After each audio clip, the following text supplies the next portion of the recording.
Assalomu alaykum ustoz. Va alaykum assalom va rahmatulloh. Shu vatanda Baroat kechasi deb bir kecha bo'ldi. Qarab baqsaq bu kecha yaqinlashib o'tibdi. Bu kecha islomda o'rni bor bir kechimi yoki bir bid'at ishmi? Buni qanday qaraysiz? Endi bizning tilimizda Baroat kechasi deb atalgan kecha oldimizga kelyotidi. Ya'ni Sha'ban oyi kelyotidi masalan. Va yoki Sha'ban oyida qo'yamdimiz bu filmni uqmaymiz. Baroat kechasi deganimiz biz uyg'ur tilimizda Baroat kechasi deb atagan bu kecha Sha'ban oyida, ya'ni Ramazonning oldingi oyda 14-kunni 15-kunga uyg'ilgan kecha biz Baroat kechasi deb atagan kecha shu. Endi bu kecha Laylatul Nisfi Sha'ban, ya'ni Sha'banning yerim, ya'ni tang bo'lgan kecha deb ataladi. Bu kecha boshqa kechalarga o'xshash bir kecha emas, ya'ni pazatlik bir kecha. Qanday jihatda pazatlik degan vaqtda payg'ambarimiz Muhammad alayhi vasallam bu haqda nurg'ulgan hadislar kerak. Buning ichida hasanlari va zaiflari va to'qilmalari va xulosasiga vaqtimizda bu kecha Alloh subhanahu va taolo o'zining xalqidan, o'zining bandisidan shu mushrikni va o'ch adovatdan chiqolmagan, boshqalarni yomon ko'radigan mushundaq kishidan boshqasining hammasini afv qildigan kecha. Payg'ambarimiz Muhammad alayhi vasallam hadisda innalloha la yattali'u fi laylatin nisfi min sha'ban fayaghfiru li jami'i xalqihi illa li mushrikin aw mushahin. Alloh subhanahu va taolo Sha'banning yerim bo'lgan, ya'ni Sha'ban oyininki 14-kunni 15-kunga ulaydigan bu kechada o'zining bandalarining hammasini afv qiladi, ikki turli afv qilmaydi deydi. Birinchisi qaysi? Mushrik. Ikkinchisi qalbida boshqalarga o'ch adovat bo'lgan, nafrat bo'lgan, boshqalarni yomon ko'radigan, mushundaq kishini afv qilmaydi, qolgan hammasini afv qiladi deydi. Shunga bu hadisga binoan biz bu kunni qanday kutib olamiz, bu kechani qanday kutib olamiz desak, birinchidan shirkdan tavba qilamiz. Ya'ni o'zimiz bilib bilmay kichik shirklarga tushib qolgan bo'lsak, inshaalloh cho'ng shirklarga tushmaymiz. Kichik shirklarga tushib qolgan bo'lsak, masalan riyoga o'xshash, ko'z qilishga o'xshash deganga o'xshagan buningdan tavba qilamiz. Ikkinchi o'lab boshqalar bilan o'ch adovatga tushib qolgan bo'lsak, buningdan qo'l o'zimiz. Chunki o'ch adovatga tushib qoldikmi, oramizni yaxshilamadikmi, uzlashmadikmi, biz mushu holatda bu kechaga kirsakmi, bu kechaning fazilatidan bahramand bo'lolmaymiz. Chunki bu kechada mana shunday o'ch adovatni tugatmagan kishilar afv qilinmaydi. Bundan boshqa mazhab imomlari bu kechaning boshqa kechaga o'xshash kecha emas, balki fazilatli kechalarga o'xshash bir kecha ekanligi, ya'ni uning ibodat qilishning afzal ekanligi, duo qilishning afzal ekanligi haqida nurg'ulg'an bayonlarni qilganlar. Masalan, Imom Shofiy rahimahulloh xuddi Laylatul Qadrga o'xshash, Laylatul Qadrdan qolib qolsa, masalan, bu kechaning fazilatli ekanligi haqida nurg'ulg'an bayonlarni qiladi. Undan boshqa Ibn Hajar Haytami deymiz. Undan boshqa bizning mazhabga tava bo'lgan imomlar, masalan, Ibn Nujimul Hanafi, Ibn Abidin degan bu olimlarimiz bu kechaningki ibodat qilish mustahab bo'lgan kecha ekanligidan xabar beradi va kitoblarga buni yozadi. Hatto shu ahli hadis bo'lgan Ibn Taymiya rahimahulloh bu kechaningki bir fazilat ekanligi, salaflarimizning buningda ibodat qilganligini bayon qiladi. Demak, xulosaga vaqtimizda bu Baroat kechasi deb atagan biz Sha'ban oyininki yerim bo'lgan bu kecha fazilatli bir kecha, uning ibodat qilish yaxshi bo'lgan bir kecha. Shunga ko'p duo qilishimiz kerak. Eng muhim bo'lgani o'zimizdan shirkni yo'qotishimiz va shundaqla boshqalar bilan o'ch adovat kirib qolgan bo'lsak, buni yo'qotib bu kechaga pokiz kirsak, Alloh subhanahu va taoloning mag'firatiga erishadigan bir kecha. Ammo bizning vatanimizdagi o'xshash masalan quymoq silib, may purutish ruhlar keladi deb. Buning hech qanday bir asosi yo'q. Bu bir bid'at. Ammo masjidga yig'ilib, manchikat namoz o'qiymiz masalan, yoki la ilaha illallohni yoki la havlani manchikatini deymiz deb, mushuni demasak bo'lmaydigandek bir holatga keltirib olishni ba'zi olimlarning deydi, bid'at. Unda qilmay, hammamiz o'z oldimizga Qur'on o'qisak, duo qilsak, bu kechani ihyo qilsak, bunda hech qanday bir masala yo'q. Bu tazalik bir kecha. Ustoz, shu universitet o'qiyotgan ukalarımizda kelgusidan andish qilish, universitetni bitirgandan keyin ish qurilish alamimmi, jenimni qanday boqaman deydigan shunday andishalar bo'lib qoldi-ki, ukalarımizga nimani tavsiya qilasiz? Oldi bilan mayli universitetda o'qimoqchi bo'lgan va yoki o'qiyotgan ukalarimiz bo'lsin, qarindoshlarimiz bo'lsin, va yoki bir tijorat qilayotgan, tijorat qilmoqchi bo'lgan qarindoshlarimiz bo'lsin, bizning tijorat qilishimiz va yoki bizning universitet o'qishimiz hammasi bizning rizqqa erishdagi bir sabablarimiz. Biz qilishga tegishli bo'lgan sabablardan birisi. Qaysi birimiz ma kasbni qilsam, ma tijoratni qilsam chuqum pul topa olayman deylaymiz. Qaysi birimiz universitetda o'qisam chuqum meningki turmushim yaxshi bo'lib ketadi deb kesib ayta olamiz, aytolmaymiz. Shuning uchun bu haqda old bilan universitet o'qib endishaga tushib qolgan yoki universitet o'qiganning foydasi yo'q ekan deb bu xil kelib qolgan qarindoshlarimga shuni tavsiya qilamanki, universitet o'qish va yoki undan boshqa har qanday bir ishni qilish u bir sabab, qilishga tegishli bo'lgan bir sabab. Oldingizda o'qish bormi? O'qish fursati bormi? Ko'zingizga bir manfaatli ilm bormi? Cho'qib o'qish kerak. Endi ko'zimizni o'qib ma'lum bir xizmat topolmagan, turmushi yaxshi o'tmagan bolalarga solishtirib, o'qisak foydasi yo'q ekan deb o'qishni yaltaysak, ahvolimiz texim og'ir bo'lishi mumkin. Oldimizdagi sababni qilmaganligimiz uchun balkim rizqimiz tarayib ketishi mumkin. Bu ensirishimiz aslında güzel bir iş. Bu ensirişimiz signal asli. Bize tiriştirish kerak bu. Bu kuchga aylanish kerak, energiyaga aylanish kerak. Men o'qib, ya'ni nima ish qilishim kerak degan o'yga akilish kerak. Shu o'yga akelsa andan keyin biz ensirgan ishlar bo'lmaydi. Shuning uchun birinchi bo'lib iddia jihatda bu universitet men o'ylayman, prosta badam nisbatan bu tanlash emas. Har bir kishi o'qishga tegishli, bu yerdagi universal bilimdan erishishga tegishli bir ilmlar. Shunga bundan har qanday bir sabab bilan voz kechishga bo'lmaydi. Ikkinchi qilib tavsiya qilganim, agar ensirgan bo'lsak, kelgusimizni o'qib cho'ng ish qila olmaydi ekan deb o'qishimizni yaxshi o'qish bilan birga qo'shimcha mahorat yetildirishga ahamiyat berishimiz kerak. Nima ish qilsanglar, sizlar universitet bitirib chiqqandan keyin necha million o'quvchi o'xshash maktabni bitirgan bo'lasizlar. Sizlar bir farqli natijaga erishish uchun, boshqalarga o'xshash bo'lib qolmasliklaringiz uchun boshqalarga o'xshash o'qimasliklaringiz kerak. Farqli natija, farqli tirishchilik talab qiladi. Unda bo'lgan ekan, men texim bir yaxshi qilsam bo'ladi desanglar, universitet o'qishlar birga sizlar qo'shimcha mahorat yetildiringlar. Mayli u kompyuter bilimi bo'lsin, mayli u til bilimi bo'lsin, mayli hatto hunar kasb bo'lsin, universitetlam umidni bog'lay olmay. Men shu universitetni bitirsam, diplomni olsam, meni ish kutib turadi deb o'ylamasdan, men o'zimning ishni o'zim qilishim kerak, xizmatni o'zim tepishim kerak. To'g'ri, universitet o'qidim, bu yerda universitetni oshirdim, bu yerda bir ijtimoiy aloqa to'g'ri qurdim. Bu hammasi keyingi hayotimizga foydali ishlar. Ammo chuqur universitet o'qib bilan bir ish qilaman emas. Endi men qiladigan ishimni o'zim o'ylashim kerak, o'zim tepishim kerak degan ma'qul idea bilan tirishinglar kerak, qo'shimcha mahoratni yetildirishinglar kerak. Shunday qilgan vaqtinglarda qanday Alloh subhanahu va taolo sizlarga muvaffaqiyat berishi mumkin. Shu ismlarda bo'lsin, muvaffaqiyat Allohdan. Qalbinglar doim Allohga bog'lanib tursin. Allohdan tilanglar. Ammo sababni bosh qo'ymayotmanglar. Sababni xato yerdan izlamanglar. Ba'zi shu universitet o'qishdan yaltayib olgan, universitet o'qishni keraksiz deb qaragan ba'zi o'quvchilarimiz Bill Gatesga o'xshash va utuq qozongan ba'zi boylar yo cho'nglarga o'xshash shu kishilarning hayotini uzgidimi qilib turib, dalil qilib turib, ashular universitet o'qiganlar ekan, ba'zilari o'tir maktabni o'qib miqillar ekan deb mushuni dalil qilib turib oldi ekan.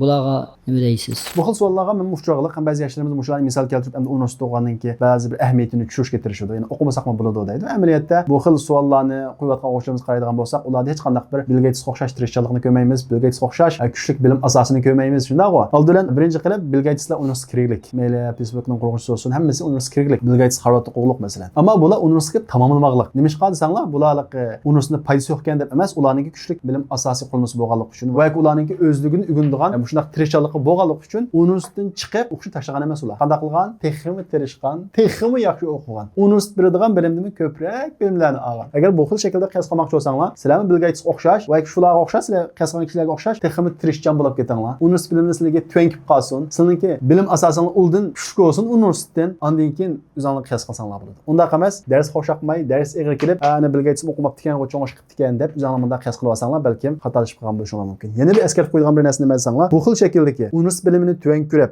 o'ziga bir o'zini ugunalaydigan bir sistemni quraman deb xuddi Bill Gatesga o'xshash universitetdan chiqib ketganlarninki utuq qozon nisbati qancha bilamsizlar? 100 mingda bir. 100 mingda bir odam utuq qozonlaydi ma'qul holatda. Ana shular misol keltirganlar shularning qatorida. Shuning uchun o'zingizlar bu xil shaklda istisnoiy ahvolga o'zingizlarni qiyos qilib, o'zingizlarning umrini isrof qilmanglar. Buning asl o'gindig'inglar universitetni tashlash emas, o'zligini o'g'inish qobiliyatini yetildirish. Masalan, mushlar qaraydigan bo'lsak, hammasiniki eng cho'ng alohidaligi, boshliqlar o'rtaq alohidligini nima desanglar, o'zligidan o'g'inish qobiliyati bor. Shunga universitet o'qiyotgan o'quvchilar universitet o'qiyotganlar emas, o'zligidan o'g'inish lozim. Yuqorida o'tganda qo'shimcha mahorat yetildirish lozim. Hargizmi bu xil shakldagi istisnoiy kishilarga o'zini qiyos qilib, vaqtni isrof qilmaslik lozim. Turkchada bir qoida bor, istisno qoidani buzmaydi deydigan. Shundaqmi? Ustoz, shu hammamizga ma'lum bo'lgandek bu dunyo imtihon dunyosi ekan. Ba'zilarimiz rohat farog'atda, hech qanday beshig'i qiyinchilik kami, mushaqqat kami yashaydi ekan. Ba'zilarimizga turli musibatlar keladi. Turli musibatlar keldi ekan. Bu qiyinchiliklar nima uchun keldi beshimizga? Shuni tushunishimiz kerak, bu dunyo hayoti biz rohat ko'radigan yer emas.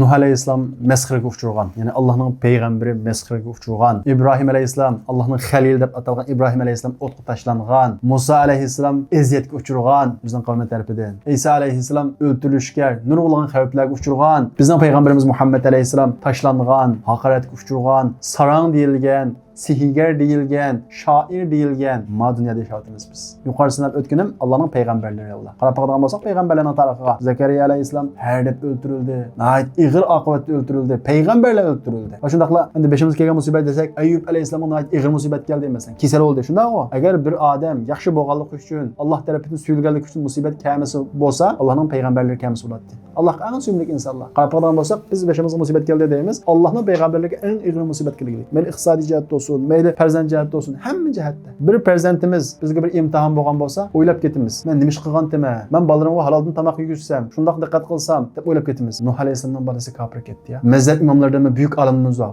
Bolalar faqatlam yo'ldan chiqib ketgan. Alloh subhanahu va taolo imtihonni ana shundoq ba'zi malga beradi, ba'zi balga beradi. Demak, mayli ne kelsin, musibat ma dunyoninki mohiyati o. Qiyinchilik ma dunyoninki mohiyati. Hargiz o'ylab ketmaylikki, Allohga ishonsak, zakot bersak, namoz o'qisak, hech qanday qiyinchiliksiz turmush kechiramiz, mahiyatda. To'g'ri, namoz o'qisak, zakat bersak, halol haromga diqqat qilsak, qiyinchiliksiz turmush kechiramiz oxiratda. Ammo mahiyatda beshimizga musibat kelayverishi mumkin. Alloh subhanahu va taolo Qur'on karimda uch qilib qo'ydi ya. "Va lanabluwannakum bi shay'in minal khawfi wal ju'i va naqsin minal amwali wal anfusi wat thamarat." Masalan, chuqum imtihon qilinadi dedi. Ochlik bilan, molga ziyon solish bilan, jonga ziyon solish bilan bizni imtihon qilinadi dedi. Deb qo'ydi Alloh subhanahu va taolo. Bu hayotninki mohiyati. Buni to'g'ri tushunishimiz kerak. Biz hayotda jannatni yashayman deb o'ylasak xatolashimiz. Qilgan zakatlarimning foydasini mushohida ko'rsam bo'ladi deb o'ylasak xatolashimiz. O'g'on namozlarimning foydasini mushu dunyoda ko'rsam bo'ladi deb o'ylasak xatolashimiz. Hayot imtihon hayoti, o'lmaguchilik bu hayotda imtihon tugamaydi. Biz uchirgan musibatlarning eng og'iri bizning payg'ambarimiz Muhammad alayhisalom uchradi. Tuqqanlarni aziyatlilik qo, Abu Lahabni aziyatlilik qo, bolalarni oyliqlik qo, o'z qo'li bilan bir qancha bolasini o'zi dafna qilgan payg'ambarimiz Muhammad alayhisalom hayot vaqtida boladan ayirish imtihoniga uchradi. Tag'asini oyliqlik, o'zining yordamchisi bo'lgan ayoldan ayriqlik, o'zining yurtidan qo'lab chiqirliqlik. O'ylab baqala qaysi birimizga qizlari taloq qilindi. Payg'ambarimiz Muhammad alayhisalomniki qizlari qanday qilgan? Taloq qilingan. Abu Lahabning o'g'liga deshib qo'yilgan-ku, vahiy kelgandan keyin taloq qilingan. Qaysi birimizga bu keldi? Payg'ambarimiz Muhammad alayhisalom o'zininki shu bir bolasidan boshqa hammasini o'zini dafna qilgan payg'ambarimiz Muhammad alayhisalom. Qaysi birimiz bir bolamizdan boshqa hamma bolamizni oylab baqdiq, o'zimiz dafna qilib baqdiq. Payg'ambarimiz Muhammad alayhisalom sihiygar deb tuhmat qilgan, sarang deb tuhmat qilgan. Qaysimiz buni qilib baqdiq? Payg'ambarimiz Muhammad alayhisalom islom da'vosini yetkazilib borgan vaqtida tashlangan. Qaysimiz buni uchrab baqdiq? Payg'ambarimiz Muhammad alayhisalom o'zining yurtida yashay boshqaga hijrat qilib ketgan. Ba'zimiz payg'ambarimiz Muhammad alayhisalom uchirgan musibatlarninki ba'zilariga uchrag'liq. Ya'ni payg'ambarimiz Muhammad alayhisalom uchirgan hamma musibatni ma ummat ülüşep, bülüşep anlayıcı uçuraqlıq biz. Həmimiz uçurğan musibatga Peyğəmbərimiz Muhammad sallallahu əleyhi və səlləm uçuraq. Demək, xülas qalam, hayat imtahan hayatı. Bir adam musibət kelganligi əslində Allah subhanahu va taoloninki uni yomon ko'rganligi, jazolaganlik emas, balki u bir imtihon. Shunga beshimiz kelgan musibatlarga qarta, qiyinchiliklarga qarta sabr bilan taqobil turib bu imtihonni o'tib ketsak, ozroq sabr qilsak, bu hayotdan ketimiz, qilgan sabrimizning mukofotini ko'ramiz. Shunga hayotni to'g'ri tushunishimiz kerak. Shu namoz o'qigan chog'imizda, ish qilayotgan chog'imizda va yoki darsga tayyorlik qilayotgan chog'imizda diqqatimizni chachgan ba'zi ishlar bo'ladi. Diqqat chechishni qanday tuzaymiz? Diqqatning chechilishi bugun kunimizda nihoyat keng bir tarqalgan bir kasal bu. Hammamizda bor. Masalan, hozir sizlar oldinda o'tirsizlar, jisminglar bilan. Ruhinglar nega ko'p keldi hozir? Zehninglar nada, qanchinglarni? Namoz o'qiymiz, zehnimiz nada? Allohu akbar deb namoz qilamiz. Assalomu alaykum deb salom bergan vaqtda lekin o'zimizning xushini topamiz. Hatto mashina haydaymiz, bir yerdan bir yerga boramiz.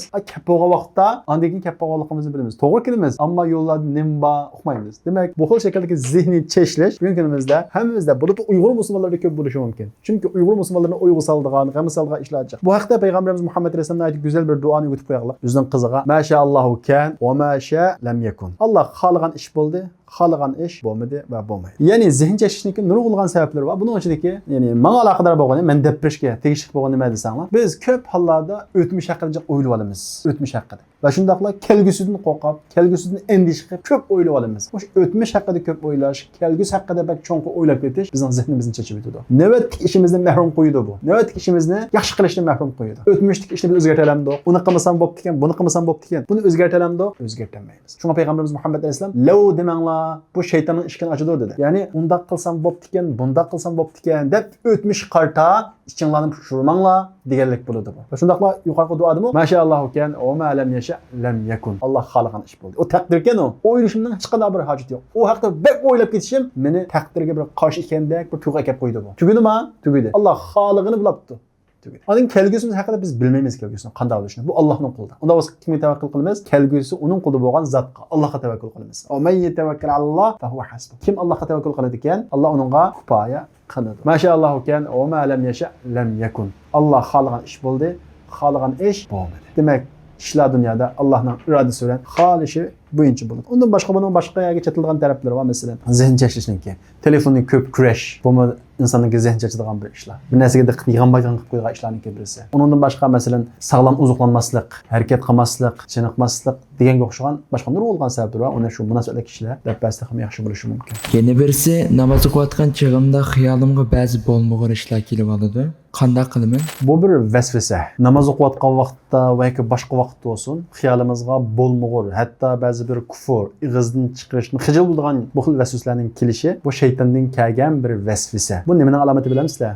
İmanның ojizligining dal aksicha. İmanның alomati, imonning kuchli ekanligining alomati. Bizda iymondan iborat eng kuchli taraf bo'lgan bo'g'achqa shayton bu iymonni buzish uchun hujum qilganligining bir alomati. Pul yo'q uyga o'g'ri kirmaydi. Shundaq u kirishga tirishmaydi. Fulvalıqni o'qib qolsa, andan keyin o'yga kirishga tirishadi o. Dal shunga o'xshash, ma qalbimizda iymon, taqvoliq bo'lgan vaqtida shayton bizga ana shunday vasvasalarni keltiradi. Payg'ambarimiz Muhammad alayhisolamga sahobalar deb keldi. Rasululloh bizning qalbimizga shunday bir ishlar keladi, xiyolimizga. Bu gapni biz oshkorlashdan xijil bo'lamiz, ig'ir sanaymiz. Bak ig'ir gaplar keladi xiyolimizga. Deb shikoyat qilib keldi. Payg'ambarimiz Muhammad alayhisolam dedi: "Avaqat wajadtumuhu."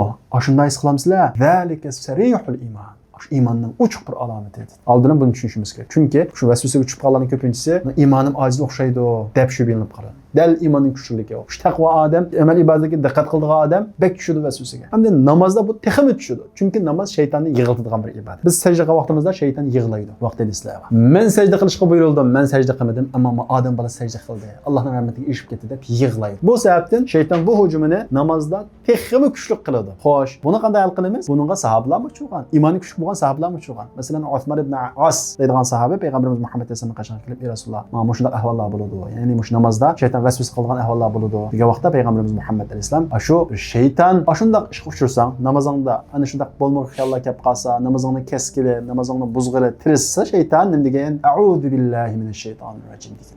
A'udhu billahi minash shaytonir rojim degan mushu zikr shaytonning vasvasasini qo'llaydi. Va shundaqla sol tarafiga 3 qatim tukirvat degan. degan maqal shaklida namozda bo'lsaqmi, a'udhu billahi minash shaytonir rojim deb sol tarafimizga 3 qatim tukirvatsak, bu kutiladi. Osmon ibn As deydi, men mushuni anglagandan keyin mushundaq qildim. Ya'ni a'udhu billahi minash shaytonir rojim dedim va sol tarafimga 3 qatim tukirdim. Bu ahvol mening kutilib ketdi degan. Yana birisi eng oxir tavsiya qiladigan nima desanglar, bu namozdagi vasvasani yo'qotishning eng utuqli yo'llaridan birisi shu namozda o'qiydigan takbirlarimiz bo'lsin, zikrlarimiz bo'lsin va oyatlarimiz var ya, shuning ma'nosini bilib o'qish. Masalan, Allohu akbar, Alloh buyukdir deb kirdi mazmun namozga. Alhamdulillahi robbil alamin. Bütün mediyalar Allah xosdir deb o'qigan oyatlarimizning ma'nosini bir bilib olsak, bir qancha qatim o'qib, undan keyin shuni bilgan asosda o'qisak, undan keyin bu vasvasa kirishning oldisi ilinadi inshaalloh.